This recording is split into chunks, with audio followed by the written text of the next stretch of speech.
cabbage is coming on really good. And one of the ways to tell if cabbage is ready is if it's nice and firm.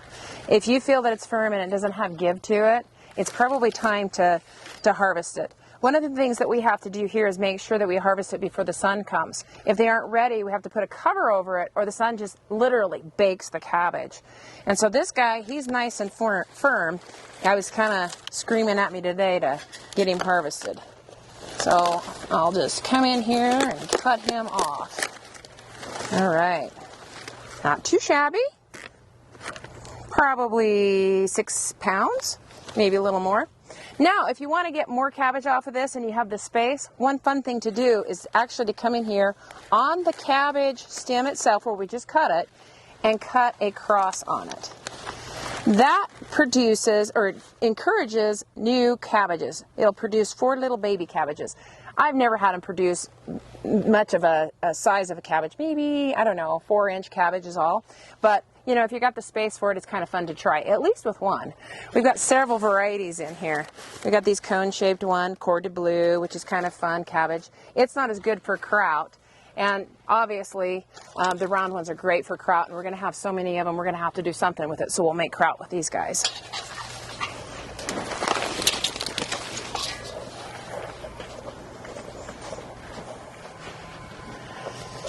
Okay, here's another one of those things where timing is critical. So this is called broccoli, and you'll see that I have these leaves folded over it. It's a cross between broccoli and cauliflower. And so in order to keep it from being bleached out by the sun and turning yellow, I take these leaves and just fold over the top, and then that protects it. Now the leaves still stay alive, but it just protects the broccoli. So this one here you can see is starting to kind of open up just a little bit. We've harvested several of these, and this was one of the last ones. And you can see it's starting to open up. Still totally good to eat though. So it's time to cut him though. Okay. All right. There he is. Yeah, you get that cross of that broccoli, and so that's where you get the green color. If you've never had it, that's worth something to try.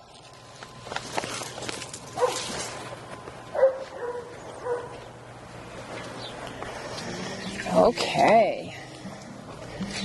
So, welcome to my jungle. So this is kind of a crazy little spot. It's not typically how I would grow things. We have potatoes here, we have fava beans here.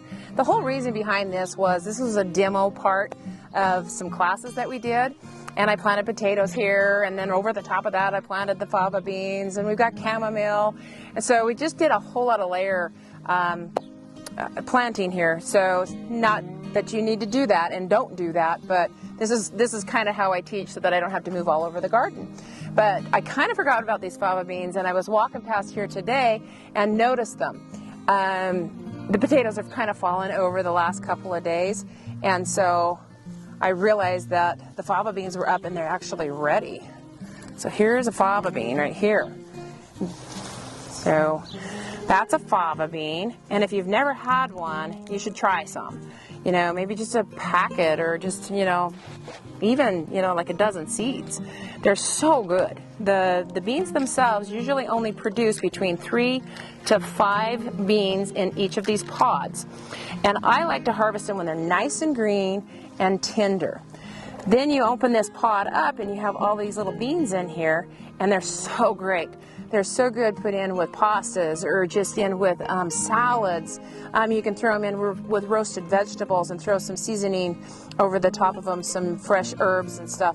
But then even if you wanted to, if you didn't like that shell on the outside, I could almost guarantee if you took this off, you would really like the bean inside. It is so good.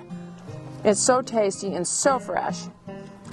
So the great thing about them is they provide nitrogen for the other plants that you plant after the fava beans have been tilled into the soil. And if you look down in here, right at the base of this fava bean, this kind of cracks me up. Potatoes. So the potatoes are flopping over. That's another indication that it's time to start harvesting potatoes too. So we could actually harvest 2 crops right in this little funny little jungle area. All right, we'll go to the next spot. Okay, this is our last stop for the night, a quick stop here at the peas. And one of the most important thing about peas to know is if you stop harvesting peas, they'll stop producing peas. And so when they start to go to seed and they start to get hard, it tells the plant that we need to stop producing flowers and we need to put all of our energy into seed. So the more you harvest your peas, the more they're going to produce. At least you'll have a longer harvest going into the season. So snap peas are excellent, either they're small or even when they're kind of fat, but if they get too fat, they tend to be a little stringy. So kind of get them in between this size, and you know, when they're little tiny guys, obviously that's too small, but just a nice plump pea that's fresh. Throw it in your salads, eat them fresh. They don't ever make it in the house, honestly, but. So I'm gonna grab a couple more of these so I can pop them in a salad for dinner tonight. And we're gonna go make dinner.